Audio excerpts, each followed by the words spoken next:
This is the Creating Wealth Through Self-Storage show by Mark Helm. Nothing Mark shares with you guarantees your success in the self-storage business. This is for informational purposes only. There are no calls to action, and nothing said or implied is a call for investment money into self-storage or any other asset class. You are responsible for your success in the self-storage business or any endeavor in life. Enjoy the show, and here is Mark Helm. Let's talk about how much money it really takes today to get in the self-storage business. My name's Mark Helm, and I'm the author of Creating Wealth Through Self-Storage, and I'm the creator of the Quickstart Academy, which houses the training that I offer the small investor who wants to get in the self-storage business or grow their self-storage business. You can find out more about it at creatingwealththroughselfstorage.com. Go to the store. One of the courses there you'll see is the on-demand self-storage bootcamp, which is designed to take you from wherever you are now all the way to putting your first or your next self-storage facility into service. Anyone who purchases that between now and January will be able to attend the live virtual boot camp that we're having in January at no additional cost. But let's talk about how much money it really takes to get in the self-storage business today. 10, 15 years ago, you realistically could get in the self-storage business for 10, 15% down. And when I talk today, I'm talking about the total cost of the project. If you're buying an existing facility, it would be 10 or 15% back then of the existing facility. If you're doing an expansion, it would be 10 or 15% of the total cost of the acquisition and the expansion. But SBA financing came around in the early 2000s, and great for us, self-storage became something that they decided to lend on.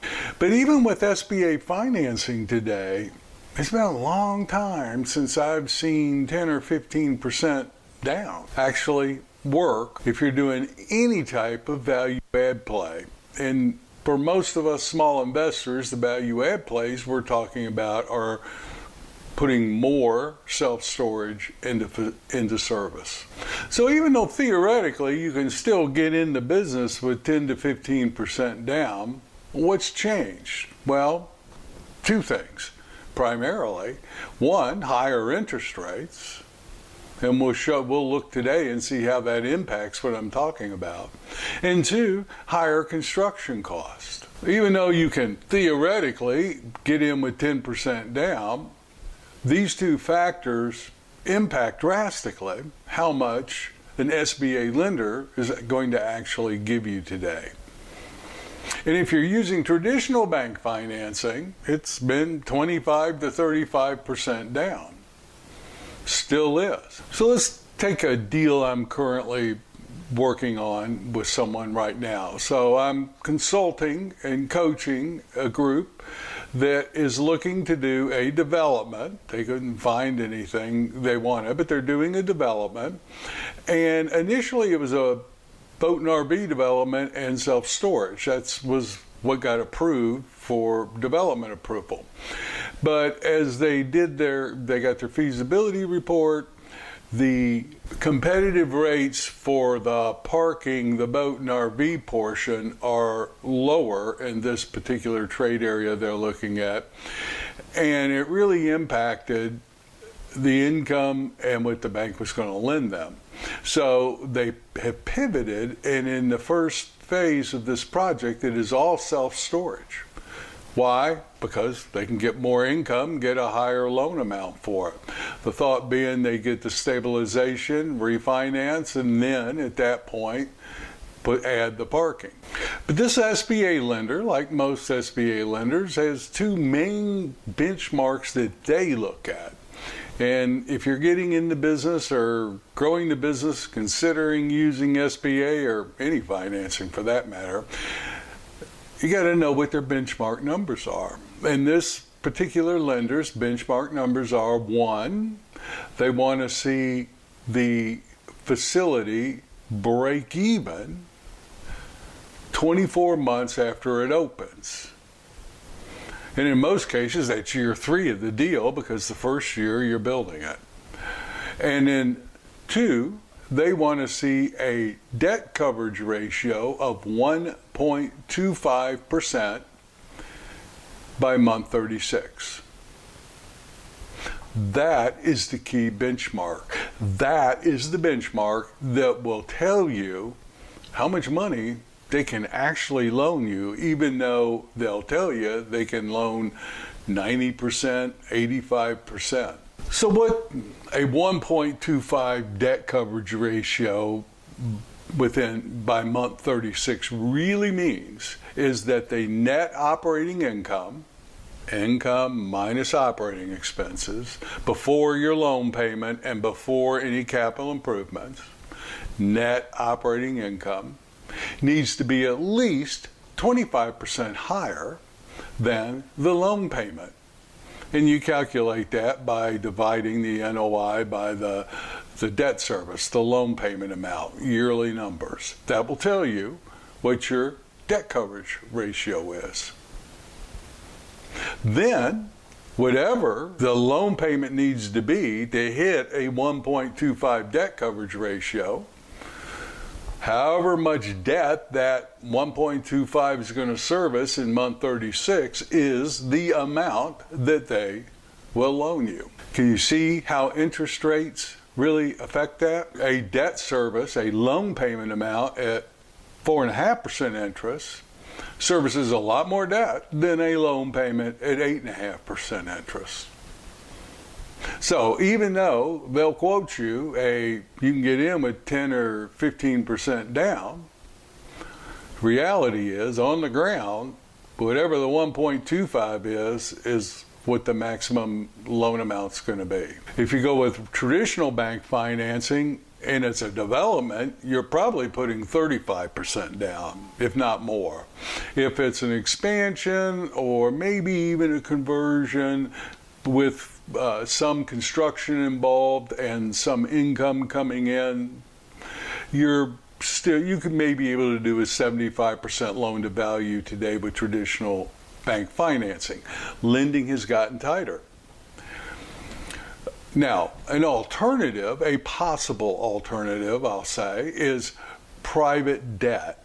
So there's capital groups out there. There's capital groups that specialize in equity, injecting equity into the deal, whether it's partners or mezzanine financing, or there's private groups that do debt financing, large capital groups that do debt financing. We're doing a development project in the South, and we're using a private debt financing capital group to fund that. Now, we got 80% on that project, 80% loan to value in the mid 7s with a 25-year amortization. That's a possibility, but these capital groups usually are looking at larger projects. They're looking at your group's track record experience, and they want to see some high net worth people signing on the loans. So for most of us getting in the business, that's really not that viable an option. It could be if some of your partners have had a lot of experience, and especially if they've done turnkey projects all the way through. No question, how much money does it take to get in the self-storage business today? The reality is, it's probably going to take 25% to 30% to get in the self-storage business today. And that's 25 to 30%, maybe 20% on a really great project. But usually my experience is 25 to 30% with SBA financing today in most cases. And that's 25% of the total project costs, acquisition and development costs. So creates some challenges, doesn't it? But here's the thing, there are always challenges. When I first got into business, my challenge usually wasn't that trade markets were overbuilt. My challenge was actually getting financing. A lot of lenders wouldn't even loan on self-storage. There was no SBA financing. So there's always challenges. Success is how you deal with the challenges that are in front of you. This is the current challenge today. So what do? Well, you develop the muscle of figuring out solutions to our challenges. Here are some of the possible solutions. Get partners. If you can't do it on your own, bring a partner in.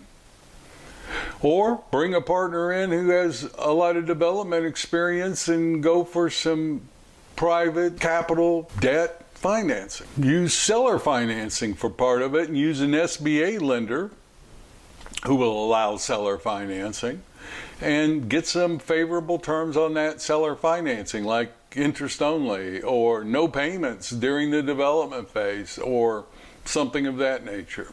Focus on value add as opposed to full-blown development. You'll have income to help service the debt, which could increase the amount a lender would be willing to lend you. Lease part of the building or part of the land for some other use while you're phasing in your development to get income. So there are strategies you can deploy to deal with whatever challenges are in front of you. The name of the game today is to get into business if you can, but make sure you're getting in smart and make sure you're getting in a trade area where there's still unmet demand and that you can bring your product online and you're not behind many other people who are also doing the same thing in that trade area. But there are a lot of trade areas out there with unmet demand. We see them every day. And we're helping people and we're doing them ourselves every day. So if you're serious about getting in the storage business, do your homework, underwrite conservatively, but figure out what you need to figure out to get in this fantastic game of self-storage today. I promise you, 5 years from now, there will be challenges. They're just going to be different ones.